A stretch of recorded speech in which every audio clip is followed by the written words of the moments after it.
ఆధ్వర్యంలో నెల్లూరులోని కస్తూరిదేవి గార్డెన్స్లో ఇఫ్తార్ విందు నిర్వహించారు. ఈ కార్యక్రమంలో మంత్రులు నారాయణ, ఆనం రామనారాయణ రెడ్డి, వక్ఫ్ బోర్డు చైర్మన్ అబ్దుల్ అజీజ్తో పాటు జిల్లాకు చెందిన పలువురు ఎమ్మెల్యేలు, ఎమ్మెల్సీలు పాల్గొన్నారు. ముస్లిం మైనారిటీలకు ప్రభుత్వం అండగా ఉంటుందని మంత్రులు అన్నారు. గత ప్రభుత్వం ముస్లిం మైనారిటీలను కేవలం ఓట్ బ్యాంక్గా వినియోగించుకున్నారని విమర్శించారు.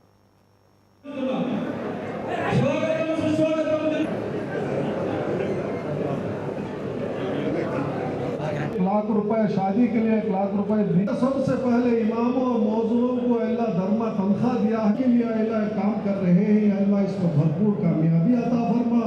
आए हमारे मुसलमान भाई आए हैं, अल्लाह सदा में रोजा है और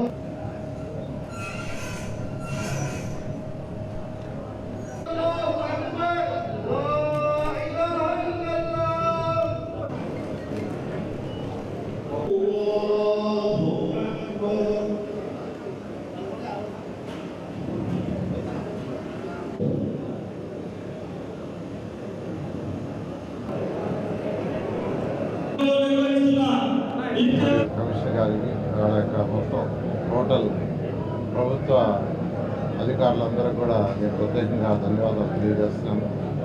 ఈ కార్యక్రమంలో మంత్రివర్యులు రామనాయుడు గారు మరియు వక్ఫ్ బోర్డు చైర్మన్ అజీజ్ గారు మరియు డిప్యూటీ మేయర్, తర్వాత నిదాల్ చైర్మన్ మరియు మిగతా నాయకులు లక్షలుగా పాల్గొన్నారు. మీకు అందరికీ తెలుసు 2014-19 ముందు నెల్లూరులో బారా షాహిద్ దర్గా ఎలా ఉంది.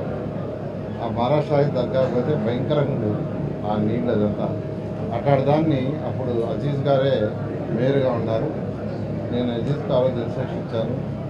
ఇది ఒక పవిత్రమైన స్థలం, 400 సంవత్సరాల పైగా చరిత్ర ఉండేది.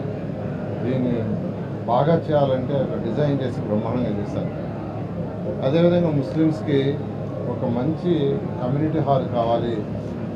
నిరుపేదలు ఉన్నారు, వాళ్ళకి అతి తక్కువ అమౌంట్తో ఒక షాదీ మంజిల్ కట్టాలంటే ఈరోజు 43వ డివిజన్లో 42 దాంట్లో బ్రహ్మాండమైంది. ఆ రోజు అజీజ్ గారి యొక్క ఆయన డిజైన్ చేశారు, దాన్ని కంప్లీట్ చేయడం జరిగింది. ఈ మధ్య యాక్చువల్గా ఎలక్షన్స్ ముందు కొందరు అడిగారు నన్ను, సార్ చాలా ఖర్చు అవుతుంది అక్కడ, అది ఖర్చు తగ్గించే మార్గం చెప్పమంటే నేను నా సొంత నిధులతో నేను ఫర్నిచర్ మొత్తం కొనిస్తాను అని కమిషనర్ గారికి చెప్పారు. మొత్తం కొని పెట్టుకున్నారు.